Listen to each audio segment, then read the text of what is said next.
Alex Answer here, April 23rd, 2016, coming to you from Alamosa, Colorado. Got a new haircut, got a new shirt. Feel good, actually. After watching all these videos about homelessness, I felt the extra urge, since I have the means, to get a haircut, shave, and, start working on applying more effort towards better health. Here I have some carrot juice. I also enjoy my Snapple. I also enjoy drinking healthy amounts of water, eating quinoa once in a while, as well as different types of meats. However, I'm aware that the foods that we eat, a lot of things from the stores, if we fall into these habits where we're consuming too much sugar or bad meat, it can affect our mood. So, applying healthier lifestyles, healthier ways of living, eating healthier foods, getting exercise, staying clean, those things are all very important when you're living in your vehicle and you're on the go. I don't know what my future is going to be. That seems to be something that is totally up in the air and uncertain at this point in time. This is a very strange time to be in the greater Alamosa area. I want to talk a little bit about my recent uploads. I watched the entirety of that mayor debate on Coin 6 News, and it's easy to tell that Sarah, the redheaded female, although Kif Davis says can't trust her, she's a friend of Charlie Hale's, but from what I've seen so far, she's the only one that appears human. How do you like Bruce Broussard, who's calling for camps for the homeless? And it's interesting that I found that clip, and that's why I made that clip as a standalone, so people could see that. Because I've been feeling like a lot the last few days, even though there's a lot of conspiracies on the internet about homeless people being disappeared and being put into camps, there's a lot of things out there that people say that actually aren't true and really detracts from the things that we should be looking at, the things that could be happening. And what we are looking at is a situation where people are being herded into the cities, where people that own homes and run businesses, they're not even being fully respected by these cities. They're letting these cities overpopulate with this problem. I don't believe that welfare and public housing is a solution. I'm trying to chase my own dream and be my own solution, and that's living off the grid in a rural area and building a home. And I'm also frustrated in seeing, people talk about this issue, but not acknowledge that part of the homeless issue is people being forced back in the city. Land use codes and regulations.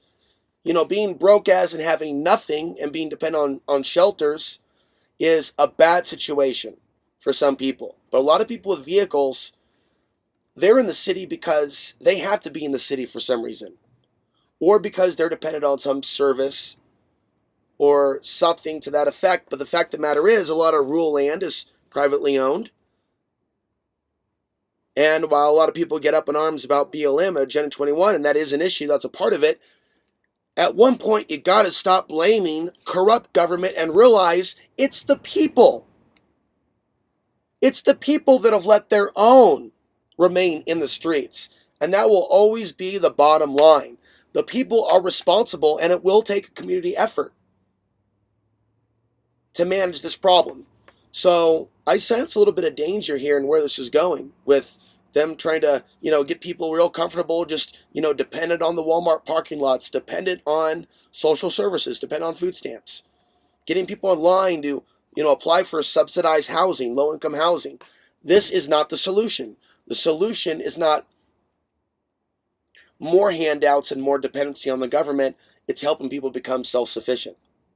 Self-sufficient economically would be someone fending for themselves financially without requiring welfare. So me, for example, running someone else's website, or if I were to do other things part-time, under the table, that would be a way of bypassing the system. Or bartering, where you work for, say, a parking space or something that you get back that has value, completely bypassing money itself. And so I've definitely been able to learn a lot. And by the way, there's a major windstorm going on outside. In my own experiences, also staying positive in areas where they absolutely hate outsiders. I know now more than ever that I am not alone, and I'm actually doing better than most. And that's actually why I have my own unique group of haters and people that want to see me fail, or people that will come out of the woodwork whenever my transmission goes out or something bad happens. Say, that's what you get, Alex, for trying to live your lifestyle. And these people pretend to be regular viewers, and maybe they are. But the very fact that that programming is even out there, that those things are being said. See, this is why some people are still enslaved. They're not even taking those risks. And freedom takes risks. We don't go out and achieve freedom by taking an AR-15 and walking over into a foreign country and manning a military post. No, that's not how we obtain freedom in our lives or for others. We have to take real risks. We have to go against the grain, go against the consensus reality of society. You know, so Christy is discussing some of the issues that she's dealt with, and a great deal of her time being taken up using gas to find a place to park. And this is the reality of the situation, that people are having to strategize where they park, stealth camping. This is becoming a way of life. And it's an aspect of human life within the society that a lot of people are overlooking. You know, there are people that are consumed with their own issues, rent, and how expensive that is. And they're also looking at the homeless. And the homeless, at some cases, in some places, they're seeing more of them in their neighborhoods. And it's making them uneasy. After all, they have to pay so much to live in those neighborhoods. Why won't the government, why won't the city do something? They paid a lot of money to push those people out of their homes. Why won't the government do something? See, there's a problem with their demands. They keep looking towards the government for the solutions. They don't want to get their hands dirty. They don't want to get their hands messy. And that's the bottom line. Some people might wonder why I embraced this experience several years ago and shed my skin, if you will. You know, I could have taken my life in a different direction, and I chose a life of freedom. There are forms of enslavement that I could have picked. There are masks that I could have chosen to wear as I was younger, coming up in the alternative media, in order to really impress certain people out there. And instead, I've chosen to be myself and speak from the heart and talk about only the issues that I want to talk about and call out the bullshit in the world that I see in others. And if I want to talk about the archonic dark grid control structure, even if I deal with that energy backlash and that Agent Smith reality, fucking so be it.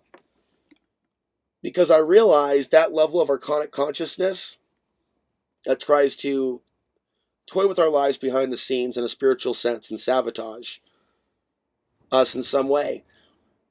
It might seem intelligent, but it's actually fairly unintelligent. It's organized on a level, but human beings really have the upper hand. And I could see how, the last couple of nights, I've dealt with a little bit of disturbance outside the RV. 2 nights ago, somebody was banging on the RV, trying to say, hey man, come on out, I've got some good stuff. This was a couple minutes after arriving at this place in nature where I wanted to park outside the city. Here this guy comes up in a big truck and honks, as if he thinks that's his role or place to honk and wake me up at 10 o'clock at night in the RV. And that was unnerving, because in that situation where it's a rural area and no one's around, that person could have been there for a reason, to bring some problem to me. And so because I'm trying to remain somewhat anonymous in this area, and I feel like there are certain people that would like to bring me harm, I'm extra aware. And I'm telling the guy, no, dude, I'm not coming out.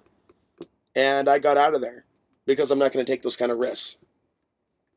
When someone's going to do something like that shady, be knocking on your RV, I'm not going to be hanging around. Next night, which is last night, woke up around 11:30 to red and blue lights inside the RV. I don't know who was running their lights in front of the RV for several minutes, but it looked like they were about 10 feet in front of the RV. Maybe scanning, I'm going to assume now, the license plate, seeing if everything's legal, because there's a fair amount of people that live in the RV that might be able to, might be unregistered, might not have a current license, might not have insurance. So they're going to hit up that person in that RV, and they're going to see if, there's any easy fish to catch in those respects. And so I've worked very hard to keep everything legal, and I'm working right now on getting a Colorado ID once a birth certificate comes in from Oregon, which should take place in the near future. And then that part is set. already got the insurance, already have the RV in my name. Again, a better situation than most people are in. And for at least a year, I had AAA, and I believe that's expired now. But if I was going on the next major road trip, if I was able, I would consider getting AAA. I'm also not opposed to leaving this general area after the end of May, but there would have to be a lot of planning.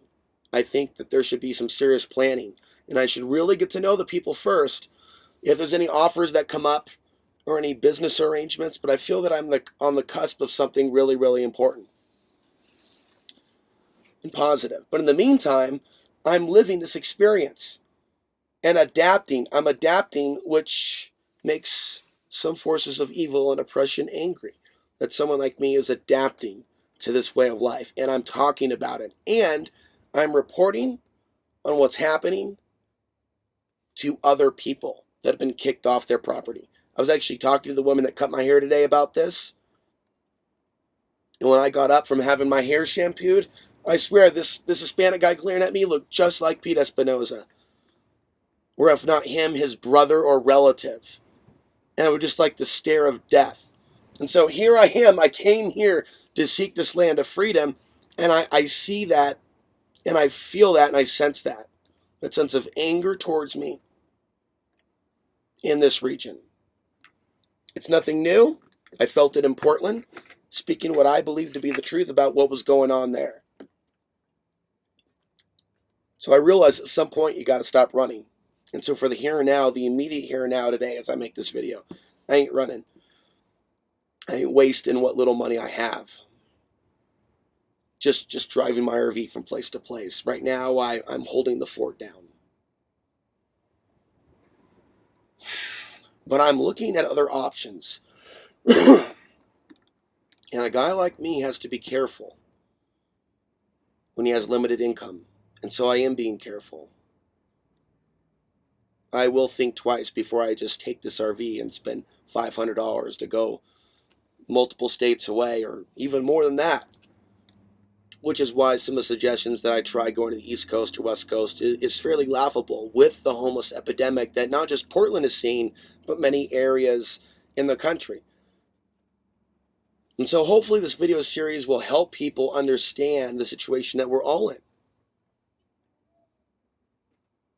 From the person that's homeless with nothing in an urban area or even a rural area to the person with the vehicle with the ability to move and get to certain places, but unfortunately a day and age where sleeping in your vehicle has become outlawed and is being enforced in certain areas where those local cities and counties and areas believe that they have a problem with people living in their vehicle.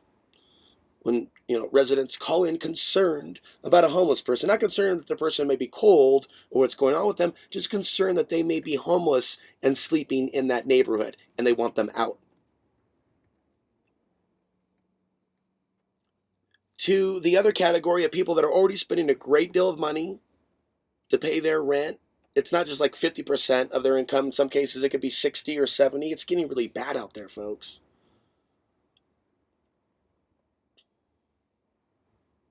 And you can see how they're trying to loop a lot of these homeless back into the rent complex. Get on welfare. Don't become self-sufficient. Milk the government. Milk it for everything it's worth.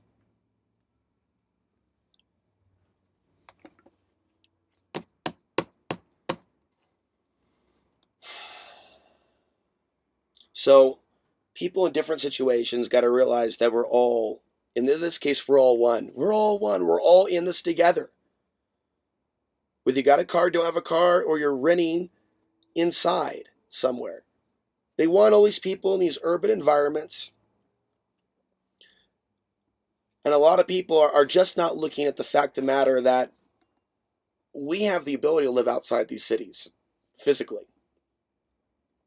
We only need so much to live. Why is this innate ability within us not being encouraged? By these mayors, these county commissioners, the government. Now let's talk about Bruce Broussard again. He's calling for National Guard to be called out. He's confusing the homeless epidemic and what's going on with the economy and how that relates and the cost of rent with syringes that he doesn't like finding. When you have drugs, also an epidemic, it's not being caused by the homelessness. It's actually affecting all stratospheres of human life and human culture and human professions. Like, like that old poster, which one's the alcoholic? And it could be the doctor, it could be the lawyer. It's not just the typical bummy looking guy who hasn't shaved for multiple days to weeks. It could be anybody. So when you're looking at heroin, for example, and the Alamosa area, it's affecting neighborhoods. It's affecting communities. The RVers that have come in here, no, there isn't really much overlap, and that's no bullshit. Smoking pot is one thing. Growing pot is one thing. The heroin epidemic and the off-the-gridders moving into Colorado, they're not actually connected. Okay, someone might want to connect the two, but no, they're not connected. And every now and then, you do have some trashy individuals that, for whatever, God knows, whatever gets into them out in the desert, they think it's a wise idea to cook a little bit of meth. And it happens. But that we're seeing everywhere. Again, more people, more problems. So the reality of the situation is that the cities are continuing to grow in population. And we can easily see more people think, yes, we should open up the empty jails. The homeless should be counted by the federal government. And the federal government should create a place for them. Again, a place for their bodies, not for their stuff, not for their vehicle. It may not be a FEMA camp. And I'm sure things will start out maybe kind of decent, at the beginning, until people get used to it, kind of like they've gotten used to food stamps. I don't know if we're going to end up in that kind of a future. But, if you look at the problem, reaction, solution formula to this, they're trying to, they're literally trying to block the gates out of the city through regulations. Can't do this, can't sleep here, have to have a permit for this to live on the land here. And everybody just looks around like this is normal, like this is okay. Like this is not affecting the homeless population. But it is. It is affecting the homeless population in these urban areas. So as far as I'm concerned, this issue with land use codes and other related things should be looked at by even urban people.